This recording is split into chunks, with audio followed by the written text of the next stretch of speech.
Pakistani society की ख़ास तौर से अगर हम बात करें, बच्चों के कद का बड़ा मसला है। बच्चों के कद नहीं बढ़ रहे हैं या फिर उनकी हाइट जो है वो आजकल छोटी रह रही है और उनके हाइट को लेकर जो है वो पेरेंट्स भी काफ़ी ज़्यादा परेशान हो रहे हैं। आपको क्या लगता है कि इसकी क्या वजूहात हैं और वाकई ऐसा हो रहा है? मैडम, एक वक्त था जब पुराने वक्तों में हमारी नानियाँ दादियाँ ड्राई फ्रूट्स देती थीं, प्रॉपर मक्खन और सारी चीज़ें होती थी। अगर आजकल का आप ट्रेंड देखें, लाइफस्टाइल इतना बिजी हो गया है कि बच्चे प्रोसेस्ड फूड बहुत ज़्यादा यूज़ कर रहे हैं, लाइक नगेट्स, सॉसेजेस, ये वो। तो इसकी वजह से भी ना ग्रोथ पोटेंशियल जो है वो अचीव नहीं कर पाते। ओके। मैं रिकमेंड करता हूँ मदर्स को, प्लीज़ इन चीज़ों को अवॉइड करें, उन्हें ऑर्गेनिक फूड दें, उनको चीज़ दें। और उसके अलावा अगर आपने देखा हो, आजकल ये भी बड़ा ट्रेंड है, भारी इतने किलो के बस्ते बच्चों के कंधों पे लटके होते हैं। माइंड बच्चों पे इतना फोकस होता है कि सिर्फ पढ़ें, ज़्यादा मार्क्स लेने का उनके ऊपर स्ट्रेस होता है, बहुत ज़्यादा ना बच्चे सही खाना खाते हैं। और उसके अलावा जो है बच्चों की फिजिकल एक्टिविटी बिल्कुल नहीं है, उन्हें बाहर खेलने नहीं दिया जाता, उसकी वजह से वो अपने ग्रोथ पोटेंशियल अचीव नहीं कर पाते। अगर आप ट्रेंड देखें तो चाइना हमारे साथ ही आज़ाद हुआ था 47 में, राइट। उन नेशन के कद कंपैरेटिवली छोटे थे, लेकिन अब उनकी नई जनरेशन्स देखें तो उनकी बिल्ड अच्छी है, फिजिक अच्छी है, उनके कद भी 6 फुट से ऊपर हैं। लेकिन पाकिस्तान में उल्टा डिक्लाइन होना शुरू हो गया, क्योंकि हमारी डाइटरी हैबिट्स ख़राब हो गई और हमारी सेडेंटरी लाइफस्टाइल हो गया। तो दूसरा मैं रिकमेंड करूँगा कि प्लीज़ इन चीज़ों पे ख़ास फोकस करें।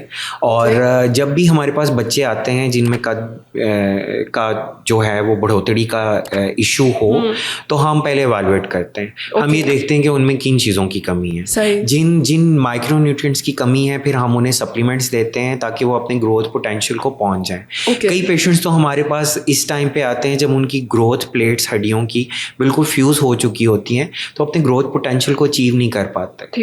एक ट्रेंड रिसेंटली कुछ सालों पहले स्टार्ट हुआ था जापान और कोरिया में, जहाँ पे अमूमन फिटनेस मॉडल अपने कद बढ़ाने की सर्जरीज करवाती थी।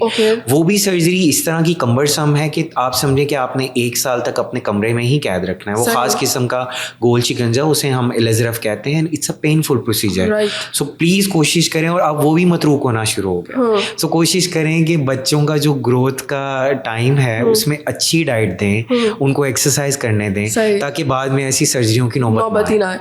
तो क्या सप्लीमेंट्स अमूमन जो है वो बच्चे ग्रोथ के लिए यूज़ कर सकते हैं? मैडम, हम पेशेंट्स को कैल्शियम और विटामिन डी देते हैं। उसके अलावा कई बच्चों के अंदर विटामिन B12, इन सारी विटामिन B कॉम्प्लेक्स की कमी होती है, आयरन की कमी होती है। सो हम अकॉर्डिंगली देख के बच्चे में किस चीज़ की कमी है। मैं माँओं को कहता हूँ कि प्लीज़ बच्चे छोटे हों तो उन्हें धूप से ना बचाएं, उनका रंग काला नहीं होगा, उनको धूप लगने दें। और खेलने भी दें, आई थिंक एक्टिविटी जितनी वो करते हैं उससे भी। मैं पूछना चाहती हूँ, इतने छोटे बच्चों में जिनका भी कद बढ़ रहा है या वो ग्रोथ के प्रोसेस में है, सप्लीमेंट चूज़ करना सेफ है? मैडम, हम अकॉर्डिंगली देखते हैं कि उनमें क्या डेफिशिएंसी है। उसके लिए मुख्तलिफ फार्मास्यूटिकल कंपनियों ने सप्लीमेंट्स बनाए हैं जो फेडरल ड्रग अथॉरिटीज़ से एक्रीडिएटेड होते हैं। सो उसमें कुछ घबराने की ज़रूरत नहीं है, वो मुख्तलिफ नामों से आते हैं। हम देखते हैं जिस एलिमेंट की डेफिशिएंसी है हम वो एडवाइस कर लेते हैं, क्योंकि ऑनेस्टली स्पीकिंग इतना बिजी लाइफस्टाइल हो गया है कि पेरेंट्स के पास भी बच्चों के लिए अब इतना टाइम नहीं है। तो आपका वो जो टाइम पीरियड है जिसमें बच्चों का ग्रोथ पोटेंशियल है, किसी चीज़ की डेफिशिएंसी हो, ठीक है, और वो अपना ग्रोथ को ना अचीव कर पाएँ, ठीक है। एक तो मैडम जेनेटिक्स है, अगर तो पेरेंट्स का कद 5 फीट है तो बच्चों का 5 फीट होना है। लेकिन एक चीज़ एपीजेनेटिक्स है, इन्वायरमेंटल फैक्टर्स, आपकी डाइट, आपकी एक्सरसाइज, अगर आप उसे इम्प्रूव कर लें तो आप 5'2" या 5'3" तक का हाइट अचीव कर सकते हैं। ठीक है, बहुत शुक्रिया।